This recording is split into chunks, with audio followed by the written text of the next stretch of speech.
हर वर्ष धनतेरस के अवसर पर बीजेपी के राष्ट्रीय महासचिव कैलाश विजयवर्गीय अपनी पुश्तैनी किराना दुकान पर बैठकर एक किराना दुकान विक्रेता की तरह सामान बेचकर परंपरा निभाते हैं। इस वर्ष रूप चौदस पर भी उन्होंने लोगों को किराने का सामान बेचा। इंदौर के नंदानगर स्थित निवास पर दुकान ढोल और गाजे बाजू के साथ ग्राहकों का स्वागत किया गया। वहीं इस मौके पर विजयवर्गीय ने शहरवासियों, प्रदेशवासियों और देशवासियों को दीपावली पर्व की हार्दिक शुभकामनाएं दी। बीजेपी के राष्ट्रीय महासचिव कैलाश विजयवर्गीय ने मीडिया से बात कर कहा कि कोविड जैसी महामारी के बाद भी लोगों में उत्साह है। वहीं उन्होंने कांग्रेस और बंगाल सरकार पर भी निशाना साधा। वहीं सावेर सहित प्रदेश में बीजेपी की जीत पर भी विजयवर्गीय ने बयान दिया।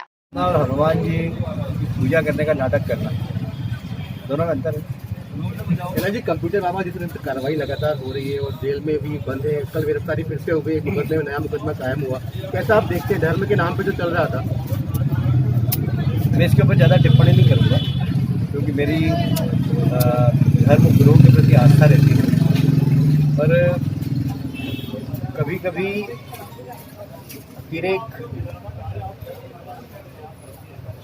धार्मिक गतिविधियों से ज़्यादा यदि राजनीतिक गतिविधियाँ सक्रिय हो जाती हैं उसकी ये परिणाम है। दिग्विजय सिंह इसलिए मैं ऐसा नहीं मानता कि धर्म गुरु को राजनीति नहीं करना चाहिए।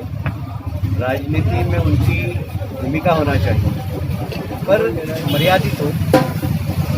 राजनीतिक द्वेष है साहब, ये दिग्विजय सिंह जी ने कहा है, पराकाष्ठा है राजनीतिक द्वेष की। दिग्विजय सिंह जी तो कहेंगे क्योंकि उन्होंने उनका मिसयूज किया। ये शक्ति कम हुई हो पर लोग बहुत उत्साह के साथ त्यौहार मना रहे हैं और मैं लोगों के उत्साह की प्रशंसा करता हूं, उनकी धार्मिक परंपरा के निर्वहन की प्रशंसा करता हूं और जो हमारी सांस्कृतिक धार्मिक परंपरा है उसके लिए विपरीत परिस्थिति में भी लोग कितने उत्साह से हमारा त्यौहार मना रहे हैं, ये हम सब के लिए बहुत प्रेरणादायक है। एक बार फिर से मैं सबको दीपावली की शुभकामनाएं देता हूँ। वैसा आप यहाँ दुकान पे आते हैं, गिराते थे आप, ये क्या रीजन है? हर साल आप एक बार आते हैं? नहीं, हम धनतेरस, चौदस और दीपावली तीनों दिन की पूजा यहीं पर करते हैं।